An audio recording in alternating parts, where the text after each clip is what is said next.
हाँ जी, अस्सलाम वालेकुम। क्या हाल है आप लोगों का? उम्मीद है आप लोग खैरियत से होंगे। ये मेरा स्पेशल व्लॉग है जो बिजनेसमैन लोग हैं, खासकर वो जो नया नया कारोबार शुरू करते हैं, उनको कैसे ट्रैप किया जाता है, उनके साथ कैसे स्कैम किया जाता है, और ये लोग ये जो मीठी सी वादा डालते हैं वो किस तरह डालते हैं। मैं ओवरसीज़ में भी रहा हूँ, यूरोप में भी रहा हूँ, ओवरसीज़ मिडल ईस्ट में, यूरोप में, मिडिल ईस्ट में मैं बैंक में रहा हूँ तकरीबन 18-19 साल। फिर यहाँ पाकिस्तान में मैंने सुपर स्टोर का बिज़नेस ज्वाइन किया, अपना बिज़नेस ओपन किया, तो यहाँ भी मैंने बहुत कुछ सीखा है।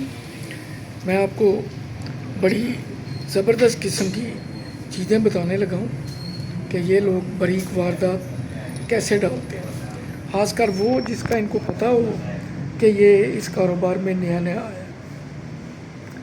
तो ये कौन होते हैं? ये जो कंपनियों के नुमाइंदे बुकर होते हैं, सप्लाई करने वाले होते हैं, तो उनको पता चल जाता है कि कौन सी लोकेशन पे कौन सी दुकान नई खुली है। तो सबसे पहले आपको गुजारिश करूँगा कि प्लीज़ अगर आपने मुझे सब्सक्राइब नहीं किया तो सब्सक्राइब करें, लाइक किया करें, शेयर किया करें, कमेंट्स लिखा करें।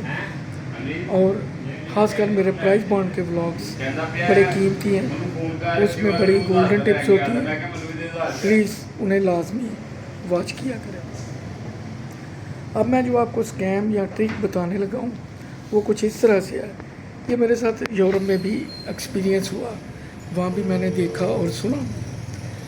मिसाल के तौर पे आपकी दुकान है इलेक्ट्रॉनिक की, वहाँ आपके पास कोई आ जाता है, कहता है जी मुझे DVD चाहिए, या मिसाल के तौर पे मुझे एक मोबाइल इस मॉडल का चाहिए, या मुझे कैमरा इस मॉडल का चाहिए। आप कहते हैं भाई मेरे पास तो नहीं है। वो कहता है मैंने ये किसी दूसरे मुल्क में या अमेरिका में या दुबई भेजने हैं, तो मुझे तकरीबन 100, 150, 200 पीस चाहिए। मैं इधर बिज़नेस ट्रिप पे आया हूँ, तो अगर आप मैनेज कर सकते हैं। तो वो दुकानदार कहता है यार मेरे पास तो अगर होगा भी तो एक एक दो दो पीस है, तो मेरे पास इतने नहीं है। वो कहता है अच्छा ऐसे करो, तुम मेरा ये टेलीफोन नंबर रख लो, ठीक है, मेरा तुमसे रब्ता रहेगा। अब वो तो चला जाता है। अब वही जो बंदा है ना, वो अपने किसी ख़ास आदमी को उसी दुकान पे भेजता है, आके वो हेलो हाय करता है और उसे कहता है कि मेरा इलेक्ट्रॉनिक का कारोबार है और मेरे पास इस तरह चीज़ें आती हैं और मेरा रेट भी बहुत बेहतर है। मार्केट में अगर वो चीज़ 200 यूरो की है तो मैं आपको 150, 160 यूरो में दे दूँगा, और मेरे पास सामान काफ़ी तादाद में, आपको जितने पीस चाहिए आपको मिल जाएंगे। अब जो दुकानदार है वो सोचता है यार कल या परसों मेरे पास एक बंदा आया था, तो उसको कोई 150-200 पीस चाहिए, तो क्यों ना मैं इस बंदे के साथ बात करूं और ये बंदा मैनेज कर लेगा, और एक तरफ मुझे चीज़ें मिलेंगी और साथ ही मेरी 150-200 पीस निकल जाएंगे और मुझे नेट प्रॉफिट मिल जाएगा। बड़ा खुश होता है। खैर वो भी अपना नंबर दे के चला जाता है। वो कहता है कि जब तुम्हें ज़रूरत पड़ी तुम मेरे साथ रब्ता कर लेना, मैं आपको इतने पीस दुकान के सामने मेरी गाड़ी आपको डिलीवर कर जाएगी। आपने मुझे कैश पेमेंट कर देनी है। मैं 200 वाली चीज़ मिसाल के तौर पे 170 या 160 यूरो में आपको दूंगा। वो कहता है ठीक है। ये अमाउंट रुपीज़ में भी हो सकती है, डॉलर में भी हो सकती है, पाउंड में भी हो सकती है। तो वो चला जाता है। अब जो दुकानदार है ना, वो कहता है यार बंदा जो मेरे पास चीज़ ख़रीदने आया था, कह रहा था मैं फ़लाँ मुल्क से आया हूँ, मैं क्यों ना उससे रब्ता करूँ। वो उससे रब्ता करके कहता है कि आप मेरे पास फ़लाँ फ़लाँ मॉडल लेने आए थे, हाँ DVD है, कैमरा है या मोबाइल है, तो मेरे पास वो चीज़ें मैनेज हैं। तुम अगर लेना चाहो तो मेरे साथ डील कर लो, कंफर्म कर लो, तो कैश पेमेंट मुझे कर देना, चीज़ें आपको मेरी शॉप के डोर स्टेप पे डिलीवर हो जाएंगी। आगे आपका काम है, आप वहाँ से उठा लेना। वो तू तकरार थोड़ी करता है, रेट पे बहस करता है। क्योंकि असल मकसद उसका उसको चीट करना होता है। वो उसके साथ डील कर लेता है कि ठीक है मैं तुम्हारे पास चक्कर लगाता हूँ, तुम चीज़ें मैनेज कर सकते हो तो मुझे कंफर्म करो, मैं आता हूँ। इस तरह वो दुकान का आके चक्कर लगाता है शॉप का, और उधर आके जो अपनी डील है उसको फाइनल करता है। और वो दुकानदार जो बंदा उसके पास आया था कि मेरे पास ये सामान वाफर मिकदार में पड़ा है और मैं मुख्तलिफ़ शॉप्स पे सप्लाई करता हूँ और आपको डिस्काउंट रेट पे दूंगा, वो उसके साथ रब्ता करता है। वो कहता है भाई तुम मेरे पास आए थे और तुमने मुझे अपना नंबर दिया था, मुझे फ़लाँ मॉडल के 100 पीस चाहिए या 150 पीस चाहिए, मैं आपको उसी वक्त पेमेंट दे दूँगा। जिस पार्टी ने लेना है उसके साथ मेरी डील हो गई है, वो आप शॉप पे लेके आओगे डोर स्टेप के ऊपर ही आपको पेमेंट हो जाएगी और डोर स्टेप पे ही वो आदमी आपसे चीज़ें कलेक्ट कर लेगा। अब 2 दिन 3 दिन जिस दिन भी वो देते हैं कि वो टाइम उनके लिए सूटेबल है, वो दुकानदार को टाइम बताते हैं। तो 4, 5, 6 बजे जितने बजे का भी उनके पास टाइम होता है, वो दुकान के बाहर सामान लेके आ जाता है। वो कहता है ये बॉक्सेस हैं, इनके अंदर सामान है। 1-2 बॉक्स वो खोल के भी दिखाता है, जो अंदर सामान है वो भी चेक कराता है। ज़ाहिर है अगर 4-5 कार्टन हैं जिनके अंदर सामान है तो कोई भी शॉपकीपर सारे खोल के नहीं देखता, वो किसी 1-2 कार्टून के ऊपर जो रखे होते हैं उनको खोल के वो दिखा देता है। दुकानदार मुतमिन हो जाता है, दुकानदार उसको पेमेंट कर देता है जो सप्लाई लेके आता है। पेमेंट करने के बाद अब जिसने परचेज़ करने हैं ना, अब वो उसका इंतज़ार कर रहा होता है। वो पेमेंट लेके जब चला जाता है तो जिसने परचेज़ करने हैं वो उसका इंतज़ार करता है।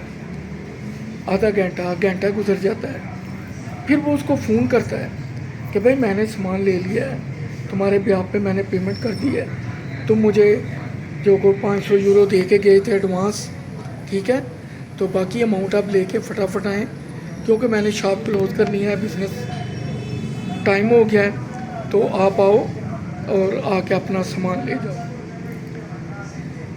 वो इस नीयत से जब उसको फ़ोन करता है तो उसका फ़ोन बंद हो जाता है, उसका फ़ोन ऑन नहीं जाता। अब उसको टेंशन हो जाती है क्या वजह हुई। वो बार बार फ़ोन करता है, मैसेज करता है लेकिन कोई रिप्लाई नहीं आता क्योंकि वो फेक बंदा होता है। अच्छा, जो बंदा उसको सामान दे के गया होता है, जब वो उससे रब्ता करने की कोशिश करता है, भाई तुमसे मैंने इतना सामान लिया था, इतनी पेमेंट की है, तो मैंने जिससे डील की थी वो बंदा तो मेरे कांटेक्ट में नहीं आ रहा, क्या ये मुमकिन है कि तुम ये सामान अपना वापस ले जाओ, जो मेरा को थोड़ा बहुत कटौती करनी है कर लो। इत्तेफाक ये होता है कि उस बंदे का नंबर भी बंद होता है, जो सप्लाई करने वाला होता है उसका नंबर भी बंद होता है, और जिसने उसके साथ बुकिंग करके डील की होती है उसका नंबर भी बंद होता है। अब इस दुकानदार के पास कोई चारा नहीं होता सिवाय इसके कि वो सामान उठाए और अंदर रखे। इस तरह वो बेचारा टूटे दिल के साथ सामान उठाता है और दुकान के अंदर रख लेता है। अब जब उसको फुर्सत मिलती है तो वो कहता है चलें देखते हैं, शायद कल परसों रब्ता हो जाए, उस बंदे के साथ कोई हादसा ना हो, कोई मिसहैप ना हो गया हो, क्योंकि बंदा तो फेयर लगता है। तो अब जब 1 दिन गुजर गया, 2 दिन गुजर गए, 3 दिन गुजर गए, अब उसको कुछ शक होने लगता है। अब वो कहता है कि चलो यार मैं किसी से रब्ता करके ये जो सामान लिया है ना, इसको किसी तरीके से डिस्पोज ऑफ करूँ। जब वो कार्टन खोलता है तो उसमें से अगर 100 पीस है तो 10 पीस जेन्युइन होते हैं, बाकी सारी डमी पैकिंग होती है, चीज़ें उसमें नहीं होती, सिर्फ वज़न बराबर किया होता है। पैकिंग बड़े स्मार्ट तरीके से की होती है जैसे जेन्युइन होती है। और 100 पीस में से मैं आपको जैसे बता रहा हूँ कि 15-20 या 30 पीस जेन्युइन होते हैं, बाकी सारे डमी होते हैं, फ्रॉड पैकिंग होती है।